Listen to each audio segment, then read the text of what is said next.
සාදීන් රූපහිනී medical clinic වැඩසටහන නරඹන ඔබ දන්නා කරුණක් තමයි විශේෂයෙන්ම ඔබට සෑදෙන්නා වූ නිතර සෑදෙන්නා වූ රෝගාබාධ පිළිබඳවත් ඒ සඳහා පවතිනා වූ නවීනතම ප්‍රතිකාර ක්‍රම පිළිබඳවත් ඔබ දැනුවත් කරන බව. ශ්‍රී ලංකාවේ මේ වන විට වැඩිහිටි ජනගහනයේ අසාමාන්‍ය වැඩිවීමත් සමගම අප දැක තිබෙනවා විශේෂයෙන්ම වැඩිහිටි ඔබට වැළඳෙනා වූ රෝගවල යම්කිසි උත්සන්න වීමක් වැඩිවීමක්. ඒ නිසාම අද දිනේ අප සිතුවා ඔබ දැනුවත් කරන්නට විශේෂයෙන් වැඩිහිටි සමය තුල ඔබට ඇතිවෙනා වූ විවිධාකාරයේ සංදි අමාරු පිළිබඳව. ඒ සඳහා ඔබ දැනුවත් කිරීමට අපගේ ආරාධනෙන් අප සමග එකතු වෙනවා කොතලාවල ආරක්ෂක විද්‍යාපීඨයේහි අස්ථි හා සංදි රෝග පිළිබඳව විසඤ්ඤ ශල්‍ය වෛද්‍ය චන්දන කරුණාතිලක වෛද්‍යතුමා ඔබට ආයුබෝවන් කියා පිළිගන්නවා. අයිබෝන් නන්දන බොහොම ස්තුතියි අද දිනේ කොතරාල ආරක්ෂක විශ්වවිද්‍යාල රෝහලට පැමිණීම ගැන මේ ගැන සාකච්ඡාවක් පවත්වන්න. වෛද්‍යතුමා මම හිතුවා අද දිනේ විශේෂයෙන්ම මේ වැඩිහිටි ජන සංඛ්‍යාවේ සිදුවන්නා වූ වැඩිවීමත් සමගම උන්ට බලපාන්නා වූ රෝගී තත්ත්වයක් වන හන්දි අමාරු පිළිබඳව සාකච්ඡා කරමුට. ඒනුත් අප දන්නවා විශේෂයෙන්ම වැඩිහිටියන් අතර ඉතාම සුලභයි උකුල ආශ්‍රිතය ඇතිවන්නා වූ වේදනාවත් දණහිස් ආශ්‍රිතය ඇතිවන්නා වූ වේදනාවත්. බොහෝ දෙනා පවසන කරුණක් තමයි ප්‍රතිකාර ලබා ගත්තත් ප්‍රතිකාර ලබා ගන්නා තුරු පමණයි සුවයක් ලැබෙන්නේ. නමුත් ප්‍රතිකාර වලින් අනුතුරු එසේ නැත්නම් ඖෂධ නිම වුවාම නැවතත් Tamanට එම අමාරුකම් එනවා කියන කාරණාව.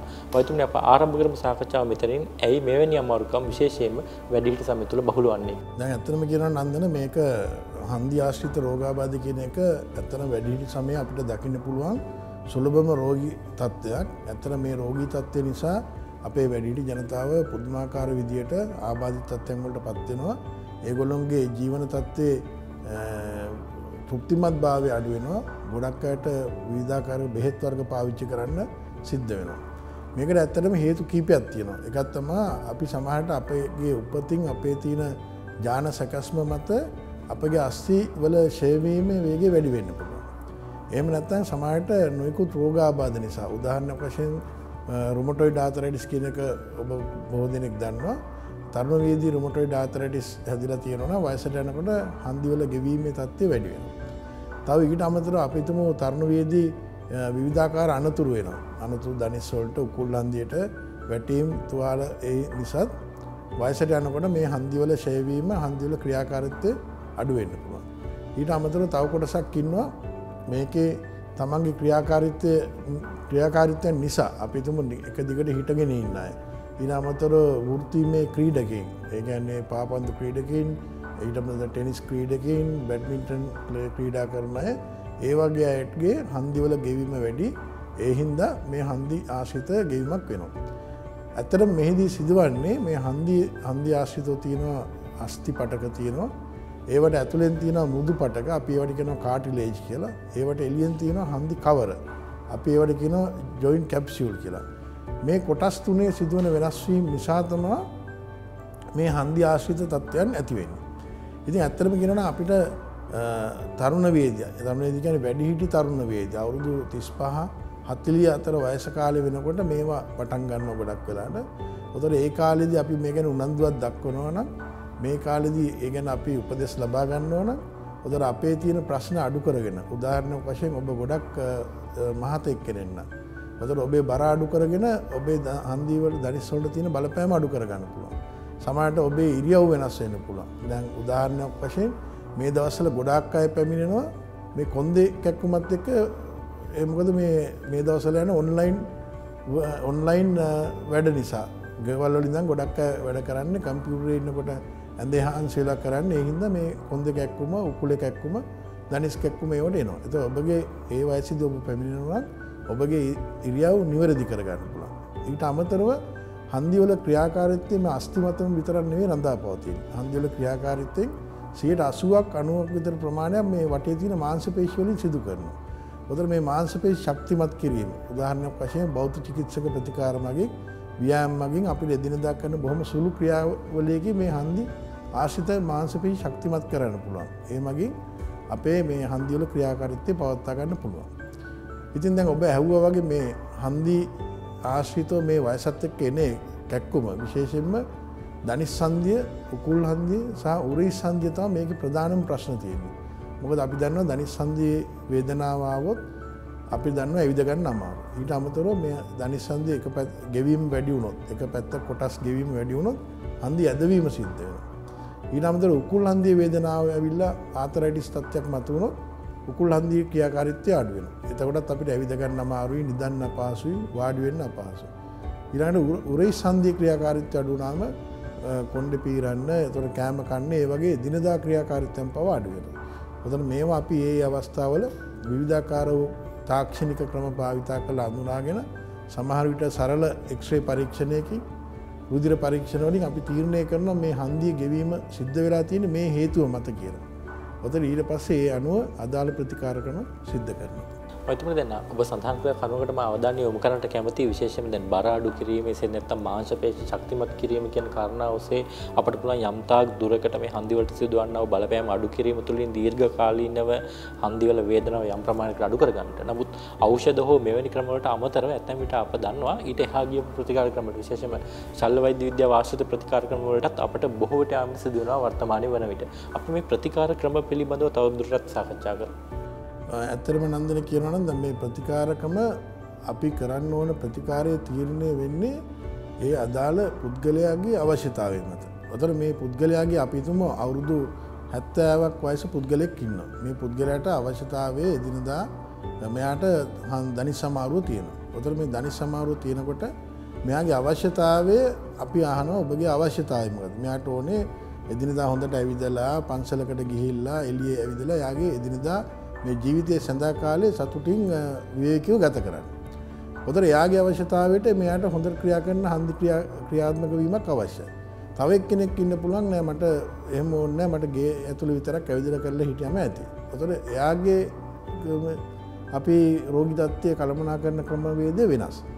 උතර අපි උදාහරණයක් වශයෙන් කියමු අපිට හන්දියේ අවශ්‍යතාවය වැඩි නම් අපිට වැඩිපුර ඇවිදින්න ඕන නම් ඊට අමතරව ඒ පුද්ගලයාට හැමදාම පේන් කිලර්ස් අපි කියනවා මේ හන්දිය අමාරුවට බෙහෙත් ගන්නකොට පේන් කිලර්ස් ගන්න කියලා. ඔය පේන් කිලර්ස් හරි ඊට අමතරව ස්ටීරොයිඩ් බෙහෙත් හරි නිතර ගන්න වෙනවා නම් එතකොට මේ හන්දිය අපිට හන්දිය වේදනාව පාලනය කරන්න බෑ බෙහෙත් වලින්. ඒකත් ඇඟට ගුණදායක තත්ත්වයන් වලින් නිතර බෙහෙත් ගැනීම.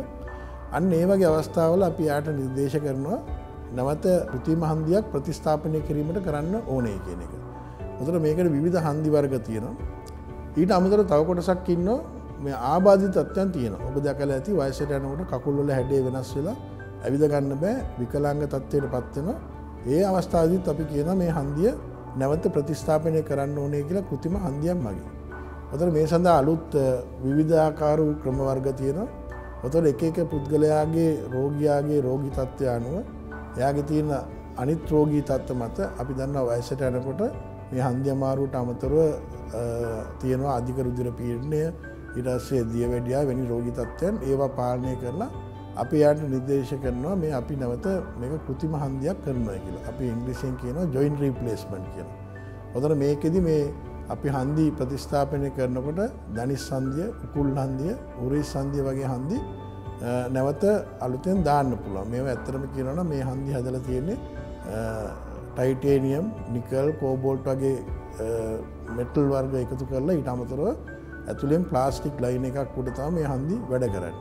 ඇතර මේ හන්දි ජොයින්ට් රීප්ලේස්මන්ට් කරායින් පස්සේ හන්දිය ප්‍රතිස්ථාපනය කරාට පස්සේ මූලික අවස්ථාවේ යම් යම් අපහසුතා ඇති වෙන්න පුළුවන්. ඒ වුණාට මේක දිගු කාලිනව රෝගියට ඉතා පහසුයි, ඉතා වාසිදායකයි. මොකද එයා මේ කාලයක් තිස්සේ බෙහෙත් වර්ග පාවිච්චි කරන්න ඕනේ නැහැ. වේදනානාශක වලින් අයින් වෙන්න පුළුවන්. ඒතකොට ඒ නිසා එන අතුරු ආබාධ නැති වෙනවා. ඊට අමතරව රෝගියාට එයාගේ අපි කියනවා quality of the life. ඒ කියන්නේ එදිනදා ජීවිතයේ තියෙන තත්ත්වමය භාවය, ගුණාත්මක බව වැඩි වෙනවා. එයාට එදිනදා වැඩ කටයුතු කරන්න පුළුවන්. ඊට අමතරව එයාට තියෙන මානසික පීඩනය, මානසික වේදනාව, සමහර අය මේ හන්දි වේදනාව නිසා අධික මානසික පීඩනයෙන් පසු වෙනවා. ඒ අවස්ථා ඔක්කොම අඩු වෙනවා. ඉතින් ඒ හින්දා අපි දැන් මේ දනිස් හන්දිය, උකුල් හන්දිය, උරහිස් හන්දිය වගේ හන්දි ප්‍රතිස්ථාපනය කිරීමේ ශල්‍ය කර්ම සුලභව සිද්ධ වෙනවා. මේවට විවිධාකාර ක්‍රමවේද අපි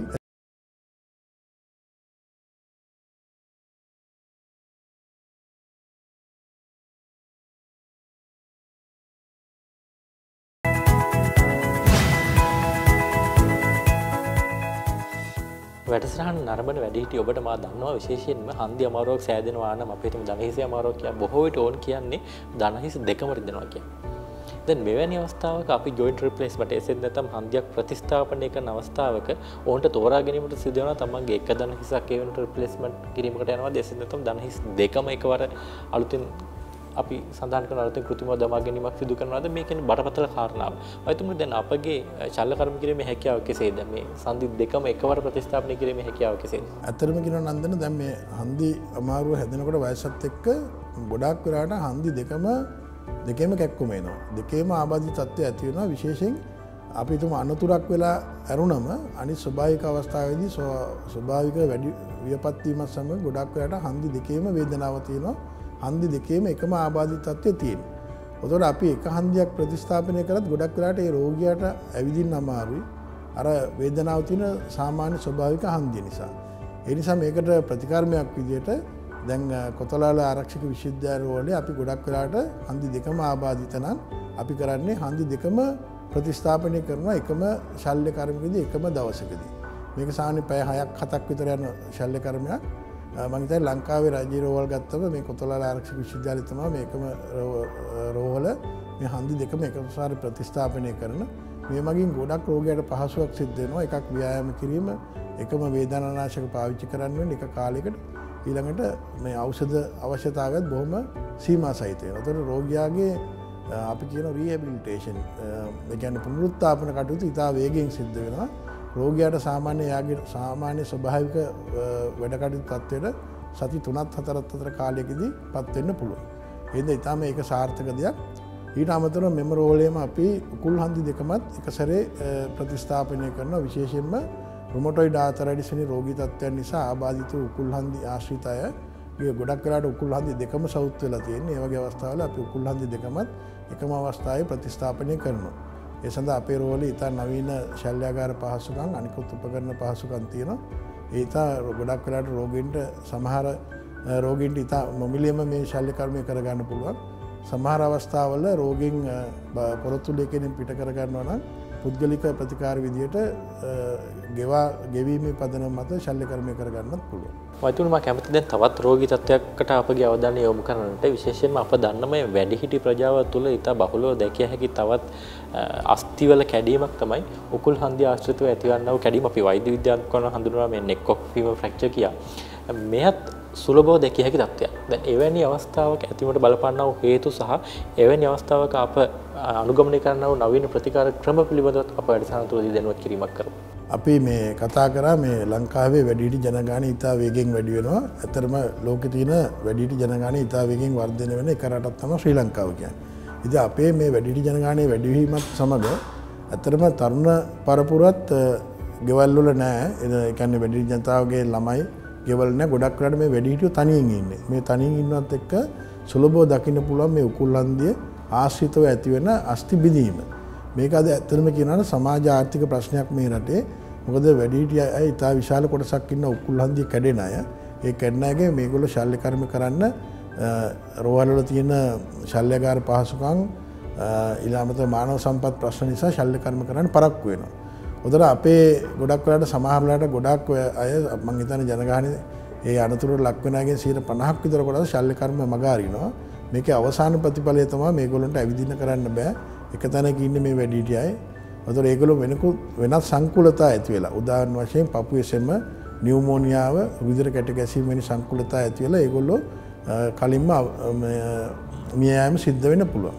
ඇත්තට මේකට හින්ද කරන්න ඕනේ මේ අනතුරු වුණාම අපි දන්නවා උකුල වැටලා අත්තම්මාරි සීයාරි තමන්ගේ අම්මා තාත්තාරි උකුල රිදෙනවා එක්වම ඒක බල ඉන්න නැතුව ගිහිල්ලා එක්ස්රේ විකිරණ පරීක්ෂණයක් කරලා මේක රෝග විනිශ්චයකට ලක් කරන්න පුළුවන්. උද රෝග විනිශ්චය කරලා මේකට ගොඩාක් අවස්ථාවල ශල්‍ය කර්මයක් කරන්න ඕනේ. මේ ශල්‍ය කර්මය කරාම මේකේ තියෙන පහසුව තමයි මේ ශල්‍ය කර්මයේදී අනුගමනය කරන තාක්ෂණික ක්‍රමවේදයෙන් මේ රෝගියාව ගොඩාක් අවස්ථාවල පහුවදා ඉඳන්ම ඇවිද්දවන්න පුළුවන්. උතන මේකෙදී අපි හන්දියෙන් භාගයක් ප්‍රතිස්ථාපනය කරනවා. සමහරවිට නැත්නම් මුළු හන්දියම ප්‍රතිස්ථාපනය කරනවා. එහෙමත් නැත්නම් මේ හන්දිය යකඩ ප්ලේට් සහ එන පාවිච්චි කරලා ඒක සවි කිරීම කරනවා. මොන ආකාරයක කරත් රෝගියාව පහුවදා ඉඳන් වගේ ඇවිද්දවන්න පුළුවන්. එතකොට රෝගියාව අපි කියන්නේ ඉම්මොබිලස්. ඒ කියන්නේ එකතෙන් වීමේ අවදානම සම්පූර්ණයෙන්ම නැති වෙනවා. එතකොට රෝගියා පහුවදා වාඩි වෙලා ඊළඟ දවසේ අර වෝකර් එකකින් 4S කොට ආධාරක මිතින් රෝගියා ඇවිදිනවා. එතකොට වෙනස් සංකුලතා ඇති වෙන්නේ ඒගොල්ලන්ට හදිස්සියේ මිය යාමේ අවදානම ගොඩාක් අඩු වෙනවා. මේක අද ලංකාව විතර නෙවෙයි ලෝකේ ඉතාම දියුණු රටවල උනත් තියෙනවා. මේ ප්‍රශ්නේම අපේ ලංකාවේ රජේරවල් හැම එකේමත් මේ ශල්‍ය කර්ම සියලු දේ කරනවා. ඉතින් මේ වගේ අවස්ථාවක් වුණාම මම ඔබ දැනුවත් කරන්නේ මේ ගැන අපි කරන අත්වැදකම්. ඒ කියන්නේ විවිධ තෙල් වර්ග ගන්නවා, විවිධ දේවල් පාවිච්චි කරනවා, බාම් වර්ග ගන්නවා, වේදනාව අඩු වෙනවද කියලා බලනවා. ඒව නොකර ඉඳ කෙලින්ම රෝලකට ගිහිල්ලා මේ ගැන එක්ස්රේ පරීක්ෂණයක් කරලා අදාළ ශල්‍ය කර්මය කරගන්න කියලා. ඊළඟ මේ ගොඩාක් රෝගීන්ට තියෙන බයක් තමයි වැඩිහිටියන්ට මේ ශල්‍ය කර්මය කරාම නැවත සිහිය එන්නේ නැති වේද කියලා. ඒ වගේ මම ඔබව දැනුවත් කරන්න කැමතියි මේ ශල්‍ය කර්ම මේ හන්දි ප්‍රතිස්ථාපනය කිරීම, එතකොට උකුල් හන්දි ප්‍රතිස්ථාපනය කිරීම, උකුල් හන්දි ආශ්‍රිත ශල්‍ය කර්ම බොහෝ අවස්ථාවල 99ක අවස්ථාවල අපි කරන්නේ කොඳුවැට පෙළිය හිරිවැට්වීමෙන් තමයි මේ ශල්‍ය කර්මය කරන්නේ. කොඳුවැට පෙළියට දෙන බෙහෙතක් මගින් ඉනෙන් පල්ලහ පන්න නැති කිරීමෙන් දැනීම අඩු කරලා මේ ශල්‍ය කර්මය කරන්න පුළුවන්. ඔතන සී නැති කිරීමක් කරන්න. ඒ හින්දා ඔබ බිය වෙන්න ඕනේ නැවත සීයන එකක් නැහැ. ඒ වගේ බිය ඇති කරගන්න හොඳ නැහැ. මේක බොහොම ස්ථායි ඵලදායි ශල්‍ය කර්මයක්. ඒ වගේම නිර්වින්දන ක්‍රමවේදයක් බොහොම ආරක්ෂාකාරී ස්ථායි ක්‍රමවේදයක්.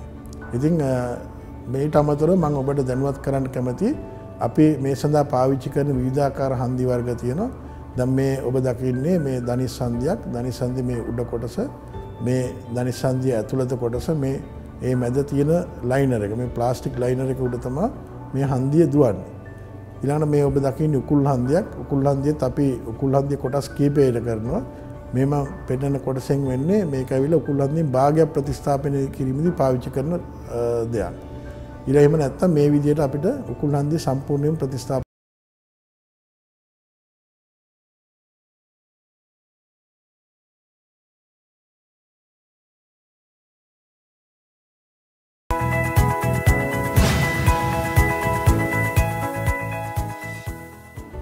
හිතන්නේ අප දන්නා කරුණක් තමයි විශේෂයෙන්ම ඕනෑම රෝගයකට ප්‍රතිකාර කිරීමට කලින් ඒ වළක්වා ගැනීමට ක්‍රමවේදයක් තිබෙනවා නම් ඒ වඩා වැදගත් කියන කාරණාව.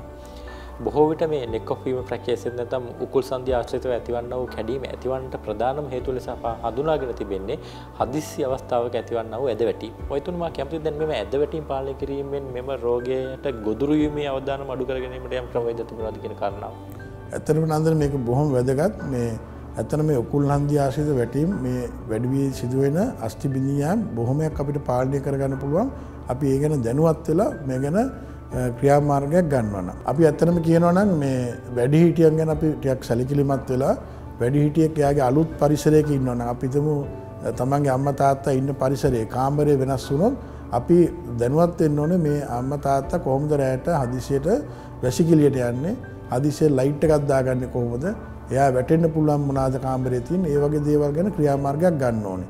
ඒ වගේ වැටෙන්න පුළුවන් තියෙන පුටු ඒ වගේ ඒවා ඉවත් කරලා තියන්න ඕනේ. ගොඩක් වෙලාවට වැසිකිළිට යන ක්‍රියා එළිය ඒ යන පාර ආලෝකමත් වෙන්න ඕනේ රාත්‍රියේදී. ඊට අමතරව තමන්ගේ අම්මා තාත්තට ඇවිදීමේ අපහසුතාව තියෙනවා නම් අපි ගොඩක් වෙලාවට ආධාරක අපි කියන්නේ වෝකින් ඒඩ්ස් කියන ඒවා ලබා දෙන්න බලන්න ඕනේ. ඊටත් අමතරව ව්‍යායාම එදිනදා ව්‍යායාම කිරීම, කැල්සියම් සහ විටමින් වර්ග, විටමින් D වර්ග පාවිච්චි කිරීම, ඒ වගේ මෙයාගෙන් අස්ථි දුර්වල වීම, කැඩීම, මස්පිඩු වල ශක්තිය අඩු වීම ඒව පාලනය කරගන්නත් නවත්තා ගන්නත් පුළුවන්. අද දිනේ විශේෂයෙන්ම අපෝබව දැනුවත් කළේ වැඩිහිටි ඔබට ඇතිවිය හැකි හන්දිවල ඇතිවන්නා වූ ගෙවීම් පිළිබඳව සහ ඊට අමතරව ඇතැම් හන්දිවල ඇතිවන්නා වූ කැඩුම් බිඳුම් පිළිබඳව. එහිදී අප ඔබගේ අවධානයට යොමු කළා ශ්‍රී ලංකාව තුල විශේෂයෙන්ම වැඩිහිටි ජනගහනය වැඩි වීමත් සමගම මෙම අස්ථිවල ඇතිවන්නා වූ කැඩීම් වල සුලභතාවයක් ඇති බව. එයිනුත් වඩා අවධාරණය කිරීමට මා කැමති කරුණක් වන්නේ බොහෝ විට අප දන්නවා ඔබට කිසියම් වූ අස්ථිවල බිඳීමක් ඇති වූ විට අප දැක තිබෙනවා ශල්‍ය කර්මයකට භාජන වීමට ඔබ මැලිකමක් දක්වනවා කියන කාරණාව. ඒ මගින් ඔබගේ ජීවිතයේ පවතිනා වූ ගුණාත්මක ස්වභාවයේ අඩුවීමක් තිබුණත් ඔබ ශල්‍ය කර්මයට පවතිනා වූ බිය නිසා බොහෝ විට වෛද්‍යවරයෙකු කරා යොමු වන්නේ නැහැ. නමුත් අප ඔබට අවධාරණය කර සිටිනවා මේ වන විට මෙවැනි වූ රෝගාබාධ තත්ත්වයන් සඳහා ඉතාමත්ම නවීන ප්‍රතිකාර ක්‍රම ඔබට ඉතාමත් ආරක්ෂිතව සිදු කළ හැකි පරිසරයකට රට සැකසී තිබෙන නිසාත් එවැනි වූ ආරක්ෂිත ක්‍රමවේදයන් යටතේ ප්‍රතිකාර කිරීමේ ක්‍රමවේදයන් දැන් පවතින නිසාත් ඔබ එවැනි අපහසුතාවයකින් පෙළෙනවා නම් ඔබගේ ගෙදර දොරෙහි වැඩිහිටියන් එවැනි අපහසුතාවයකින් පෙළෙනවා නම් ඔබ සුදුසු වෛද්‍යවරයෙකු කරා යොමු වී මෙම ප්‍රතිකාර සඳහා යොමු වන්න. එමගින් ඔබගේ පවතිනා වූ තත්ත්වය ඉහළ නංවන්න, ජීවන තත්ත්වය ඉහළට නැගීමට අවශ්‍ය කටයුතු කරන්න කියන පණිවිඩය. අද දිනේ ඔබ දැනුවත් කිරීමට අප සමග එකතු වූවා කොතරාවල ආරක්ෂක විද්‍යාපීඨෙහි අස්ථා විකලාංග පිළිබඳව විසංජ ශල්‍ය වෛද්‍ය චන්දන කරුණාතිලක වෛද්‍යතුමන්. මෙතන ඔබට බෙහෙවින් ස්තුතියි අපව දැනුවත් කිරීම සම්බන්ධයෙන්. එතනන්දන මං ඔබ සියලු දෙනාට ස්තුතිය පළ කරනවා. අද දිනේ කොතලාල ආරක්ෂක විශ්වවිද්‍යාලයේ රෝහල පරිශ්‍රයට පැමිණලා මේ ගැන අපි සමග සාකච්ඡාවක් පැවැත්වුවට මම හිතන්නේ මා කියපු කරුණු ගැන ඔබ පොදු අවධානය යොමු කරොත් ඔබේ ජීවිතයේ ගුණාත්මක භාවයත් ඔබගේ මව්පියන් වැටීම නිසා ඇතිවෙන අසරණ භාවය සහ අංග විකලතාවයනොත් අඩු කර ගැනීමට උදව් වෙයි කියලා මම බලාපොරොත්තු වෙනවා. ඔබට බොහොම ස්තුතියි. තවත් මේනු වැඩසටහනකින් යලි හමුවනත් එක් අද දිනේ සමගන යන්නම්. ඔබට නිරෝගීමත් දිනයක් වේවා.